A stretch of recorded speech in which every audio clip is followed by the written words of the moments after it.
The Chaser Report is recorded on Gadigal land. Striving for mediocrity in a world of excellence. This is the Chaser Report. Hello and welcome to the Chaser Report with Dom and Charles. Hello, Charles. Dom, we've got some listener feedback. We do. I'm sorry, not sorry. It actually refers to an episode that we recorded as a bonus. So what we do is we have the subscription, $5 a month. You get no ads and you get the occasional bonus episode, such as the one we put out this week, dealing with the very sad death of my dog, during which I mentioned that some pet owners choose to put the ashes of their dog in a teddy bear. Yes. And I said in the bonus episode, if anyone has actually done this, email us because we want to hear the story. And I must say, Charles, there is egg and also possibly a little bit of ash on my face today. Yes, because Edward B emailed us a few hours ago saying, hey, Charles and Dom and whoever else may read this message, I don't have a pet's ashes in a teddy bear. So I don't know why he's emailing. But I do have part of my mother's. She battled breast cancer for 16 years, passing away 10 years ago. She chose to buy and put part of her ashes in this teddy bear, and he's attached a photo of the teddy bear, so that family and friends could say goodbye after she was gone. It still gets cuddled and is part of commemorations and celebrations years later. That is so touching. I mean, who am I? Who am I to have been reflexively appalled by the notion of little bits of deceased loved ones in teddy bears? If that floats your boat, I'm not going to judge that. That's absolutely fine.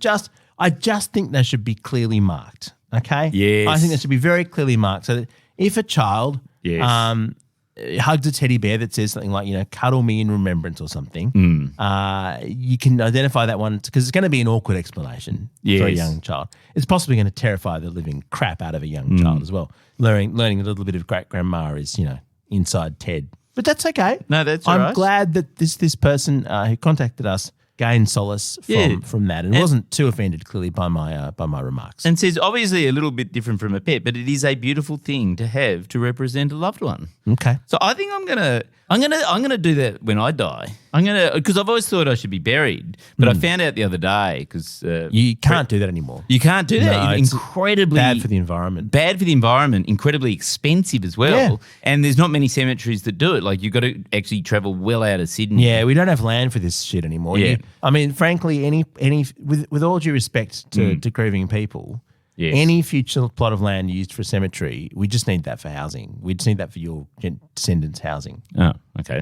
I mean, that's just true, right? Yeah, We just need to build apartments on it. Let's just get honest about this. Like Waverley Cemetery in Sydney has the most stunning water views in the world. Like it's sitting on this stunning cliff. Oh, and you've been eyeing it off for years. Yeah, I've always found it very emotional to think, well, I've always liked the idea of all these people who are buried with the wind. It's like Wuthering Heights. It's stunning. It's beautiful. But you're wanting Kerry Packer to be able to build his next mansion on it. I'm not saying disturb the cemetery, Charles. Not at all, because that would be desecrating sacred ground. What I'm saying is with stilts, you could build apartments on top with incredible water views. The dead are not going to mind. Yes. They still get their plot. It just gets a little bit less sun. Well, as long as it's social housing, I don't suppose I mind. Yeah, in Waverley. Yeah, definitely be social housing, Charles. Poor people will definitely get those houses. So, but I'm thinking what I will do is when I get cremated, but instead of a teddy bear, what I'm thinking is, get it put into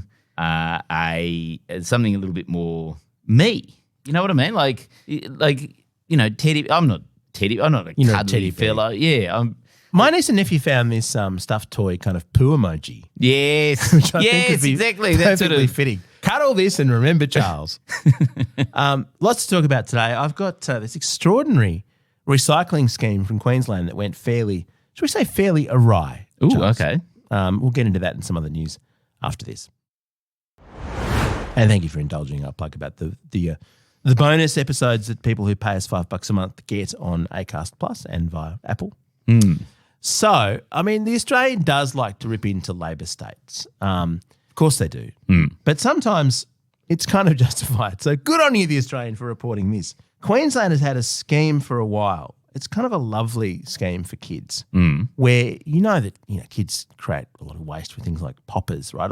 You could just pour yourself like a glass of juice from a much larger bottle, but instead poppers and so on. I don't do this with our kids. The state of Queensland had a thing called Containers for Change, which was keen to teach kids to recycle things like poppers. Isn't that a lovely idea? Yes, that's lovely. And what they were going to do was give you money if you recycled your popper. It looks like. And so what they did was they wanted school children to return 100 million poppers to recoup $10 million in cash. So I guess that's 10 cents a popper. That's good. That's not bad, Yeah, right? that's all right. That's a little bit of pocket money for the kids.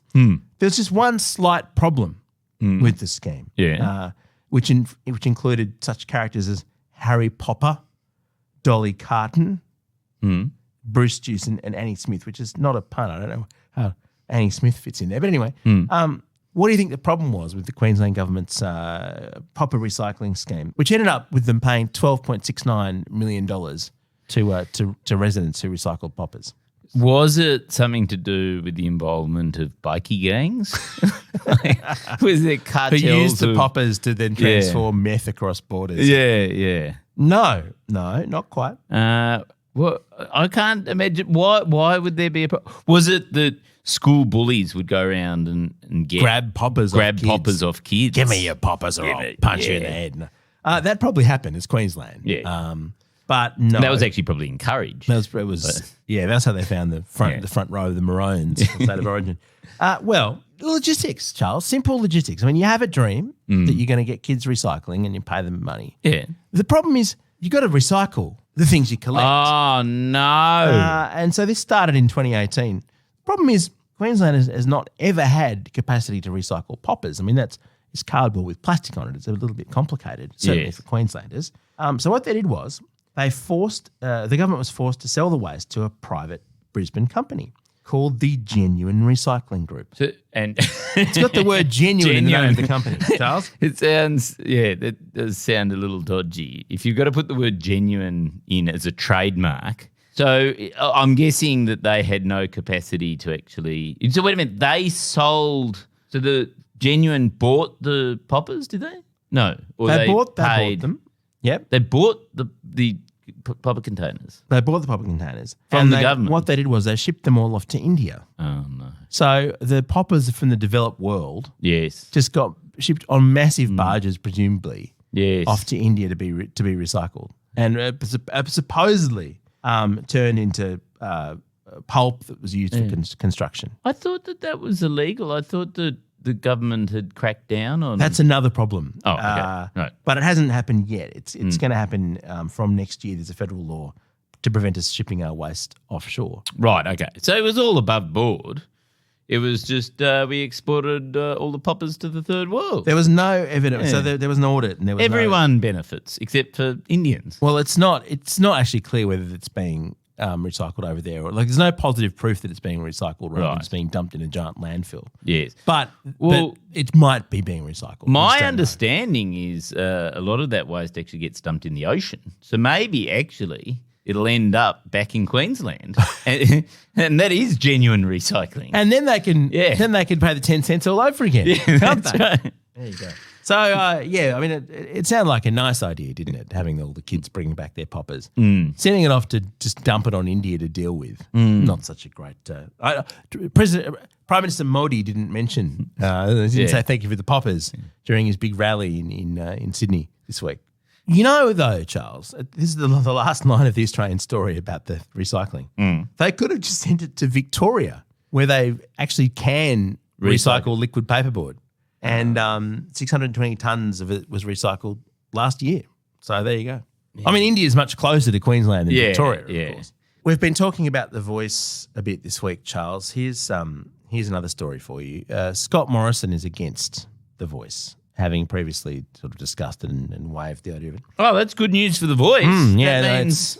I think Scott Morrison coming out is a massive boost to the Yes case, really. Can I tell you a very depressing fact about Scott Morrison? He's still in Parliament getting a public service salary? No, that's actually good news for us, because I was looking at our Instagram stats this morning, and the really depressing thing is that consistently all our top jokes in Chaser headlines on our Instagram feed this year have been Scott Morrison jokes. Oh, wow. Yes. So Okay.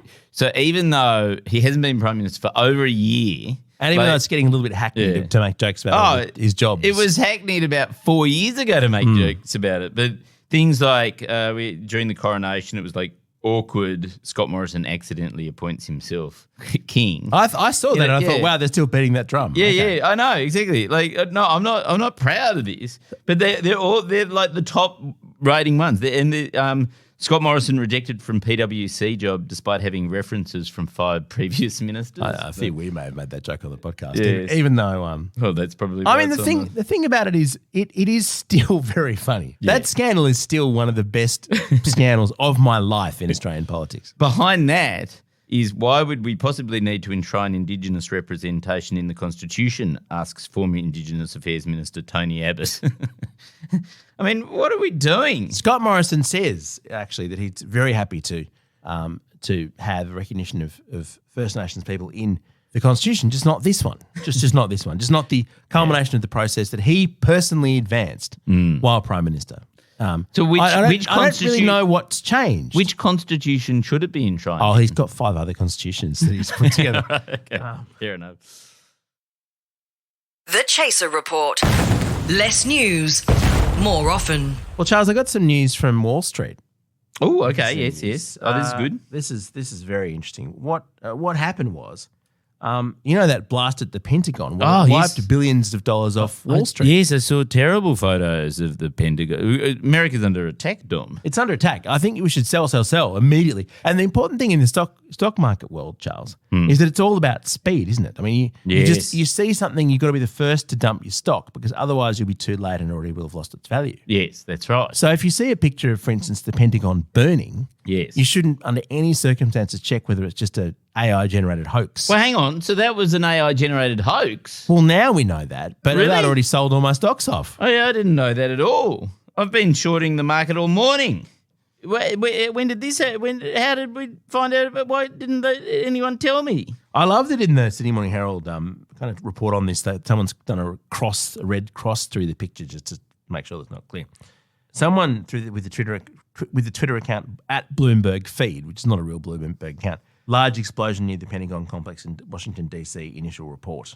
Wow. And there's just a picture of just a giant cloud next to the Pentagon. Do you think we should start using AI to do chaser pranks? Yeah, probably. Like, I mean, it's very easy. What's the engine called that fakes photos and did the ones of Donald Trump being arrested? the Midjourney. I've got a subscription to Midjourney. We used to Photoshop pictures like that for the chaser. We used to just painstakingly assemble. We should cancel our Photoshop subscription because it can create more realistic images than our crappy Photoshopping skills these days. What are some good pranks to pull? Maybe we could do a. What about a photo of Anthony Albanese, the Australian Prime Minister, enthusiastically hugging Narendra Modi of India, despite some of the concerns over his human rights record? No, that's real. That one. You sure? Yes, that's a real. That's Albo. yeah. What we Okay. should do is we should do an AI video of Anthony Albanese doing something for poor people for once. Oh. And not leaving them behind. Why don't you? Yeah, That would also crash the stock market. Why don't you use Midjourney to create a photo of Anthony Albanese opening a massive social housing complex Oh, yeah. and publish that? No, but no one would believe It's the it. sort of thing he grew up in, like Yes. massively subsidised. Yes. People who really need it. Yes. You could call it the Albo's Mum Institute for cheap housing.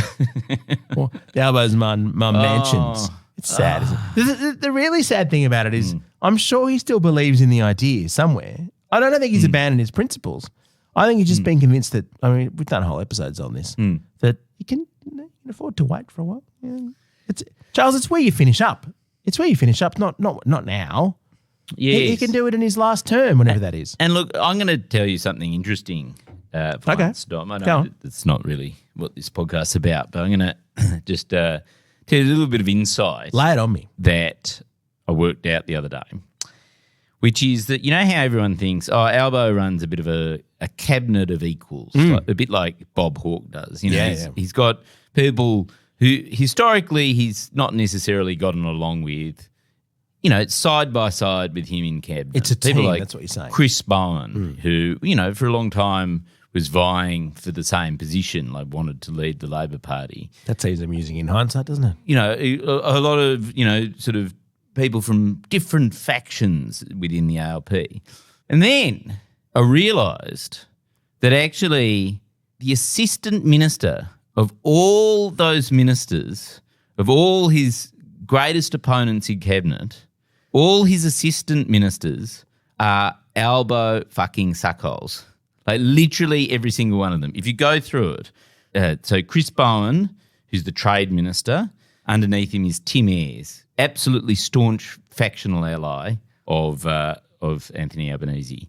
Underneath Jim Chalmers, the treasurer, potential opponent for the leadership, is Katie Gallagher, absolutely staunch Albo ally. In fact, the only reason that Katie Gallagher is in the Senate is because Albo constructed a pre-selection where she got installed in the thing. Underneath Tanya Plibersek, who Albo and Tanya hate each other, is Jenny McAllister, who literally was first cab off the rank in supporting Albo when he first put up his hands to be leader. And the list goes on and on and on. Like basically every single, you know, supposed senior cabinet minister has an Albo plant as the assistant minister. He basically controls the whole thing. It's not this sort of Bob Hawke style, you know, let's all just share ideas and go off on our own and be the ministers we want to be. It's just a fucking Albanese has his own little cabinet that he runs the whole of Australia. Would you call it a kitchen cabinet, Charles? Was Albo part of the kitchen cabinet? He was, wasn't he? I'm not sure he'd be very good at cooking. I don't think that's one of his strengths. But wasn't your sister, Charles, an ally of Albo's? Well, she used to work for him, yes. Why isn't she in the federal cabinet? What's she doing? I know. She could be running Australia. Well, she's too probably. She could be part of the cabal. She's too honorary now. She's too high up for mere politics. We've recorded several episodes about the evidence of Charles' sister and him in comparison. But don't you that's interesting. Isn't it terrible? Well, or is it? Or it's just not surprising. Well, isn't that what you'd do? Oh yeah, that is what I'd do. Yeah. See. Yeah. In fact, actually, do you want to be my deputy, Dom? I can be your assistant minister. You can be my assistant minister. Yeah. Assistant Minister for Charles Affairs. Charles Affairs. Charles, I want nothing to do with your affairs.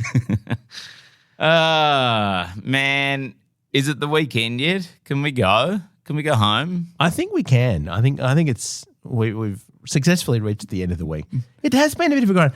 We've just both been very tired for some reason. I can't sleep. It's just anymore. It's winter. It's because you're worried about the future because it looks so bleak. Yeah. But also winter's coming on and we're all going to get COVID again and it's going to be awful. Yeah. Oh, but you know what the worst disease in the world is, according to Channel 7 News last night? Chronic back pain. Chronic back pain. That's the most popular disease in the world, or like condition in the world. 800 million people in the world suffer from chronic back pain, which is more than COVID. Okay. Yeah. Well, there you go. It just goes to show things could always be worse. Yes. Imagine having COVID and chronic back pain. We won't have to on odds on, I'd say. Our Gears from Road, we're part of the Iconoclast Network. What are you doing this weekend? I think curling up in a ball and feeling sorry for myself. Yeah. That's the plan. Oh, plus I've got to take my daughter to music class, which is much the same thing. And fucking kids sport all weekend. Is it? Yeah, well, my entire Saturdays are now kids sport. I have girls who are too young for such things. So clearly my goal is to get them not interested in sport. Yes, exactly, definitely. Just okay. Make them, I don't know, bookish nerds. Charles, look, odds on, frankly. Charles, can't you just gamble on the outcome or something to make it more interesting? Like, can't you become the first bookie yes. in sort of kids sport? Yeah, kids bet. Kids bet. There's a business idea. Now, this is the sort of thing that gets cheers Charles up, the idea of a ridiculous new business. Yes, we're going to do that. I'll be betting against my kids this weekend. Catch you next week.